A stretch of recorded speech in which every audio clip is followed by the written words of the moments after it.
Our idea in here in the separation of justice is very much limited. I was going to say viewed and understood through movies and stories. And they tend to put off that when you've faced a big injustice, that the way justice occurs is something big, dramatic, powerful, and that the person who did the bad thing has that look in their eyes, that moment of realization. These stories that have been put through like that are not based on divinity. They're a trap.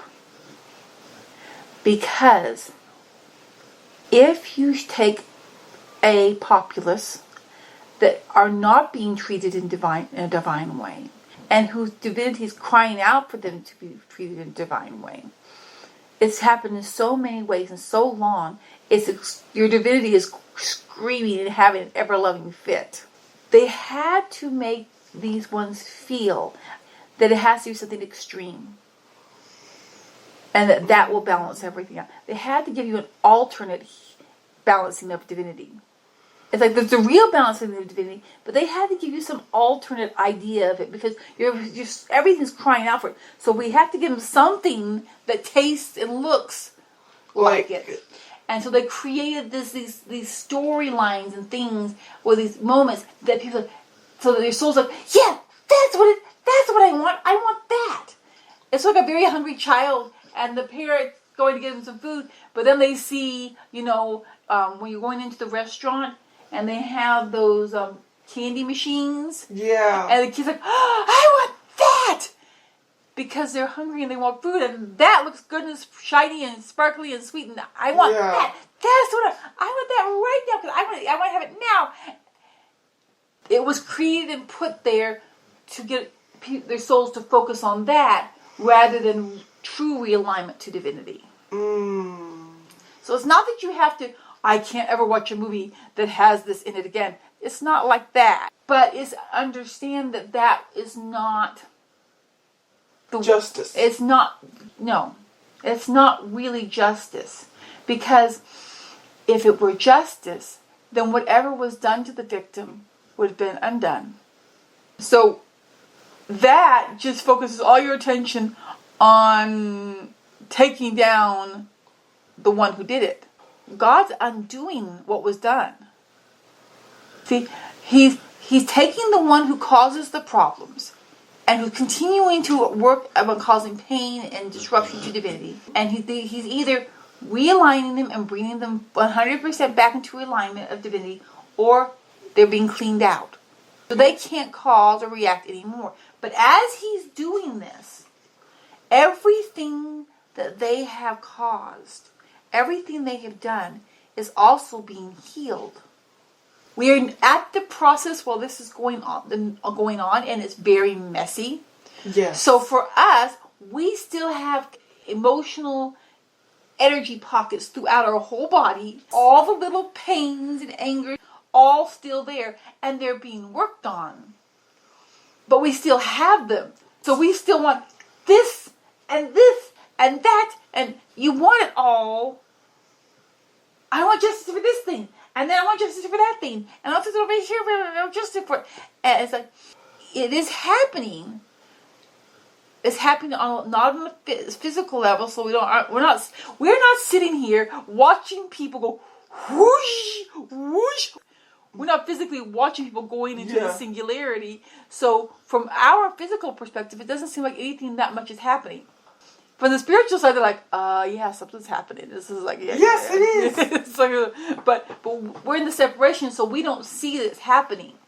Well, that's also to spare you from trauma. Yes, it would be traumatizing because the ones who traumatize us have cords and connections to us. Yes. And if they're going through this, those cords and things will activate. Yes. And you don't need that. So this is actually, I know it's frustrating. But it's a safety measure. Yes. To get us through this process. And then once the process is done, and all those dark, twisted ones who couldn't realign to divinity do not exist anymore. And then we're going to go through the process, the cleaning, the clearing, the healing. It's going to be cleaning. It's not realigned to divinity. We're already realigned. But there's these pockets and patches and icky places. Icky places that need to be healed and cleaned. And you can see all of the dark energies, negativeness and twistedness will go into the singularity. But every healed and filled with light and beautiful again. And everything healed and beautiful and light will naturally work more and more in line with divinity. So that everybody is going to be in this process. And everything is just going to work smoothly with each other. It's almost, I'll give a very, very, very, very, very, very simplistic idea. Say you have a small community. Okay, and there's a little girl, and she has her favorite dress in the world. And she loves this favorite dress in the world. But then she grows out of the favorite dress in the world. And then she would really wants a new favorite thing. Well, say there was another kid who was older than her. They take the thing that they've outgrown and they bring it to let's say a central location, like a swap meet. Okay. Okay, they take their old thing. Her dress comes to the swap meet, and that person, and everybody reads this stuff they're not going to use anymore, or they decide they want to move on from to the swap meet. Then somebody else comes to the swap meet that's like, that's the exact thing I've been looking for, and you don't have to pay for it. You just exchange. It's like somebody's like, or like somebody says, okay, I grew these really great watermelons, and I'm going to give away seeds for my really great watermelons. I'll keep some for myself and I'll pass it out. And then everybody can grow really great watermelons. So it's like it's going to be an exchange always for the benefit. Divinity is always balancing out and bringing what everyone needs and wants. So if somebody's like, oh, you know what I'd really like to get a hold of? I would really like to do glass blowing. I just want to give it a try. Then divinity will take that and flow it and bring that opportunity to help people in glass blowing. And they say that person who wants to learn glass blowing is really good at macrame. And so somebody said, oh, I'd really like to learn macrame. Well, there would be this, they would come into each other's lives, they'd exchange the information, they'd move away. And do you know how on YouTube, people will put out these videos of things they know how to do? Mm-hmm. And that can be used, something like that can be used to put out what you have to offer. It's easily accessible to anyone else when they want to have it offered, and nothing is going to be monetized. It's not like these people get it, but these people don't. Divinity is going to be freely flowing and bringing it in to us, and it's going to be a balance of always expanding and inspiring. Like, I saw this, and that inspired me to do this. And then, so I did this. And then somebody sees this thing I did, and that inspires them to do something else. And it's just going to be always doing like that. And you're never bored. It's impossible. This is what I'm talking about. This exchange thing, this is this is the justice we're wanting. This is the healing we're wanting. Oh, this is what our souls have been trying to attain and be at.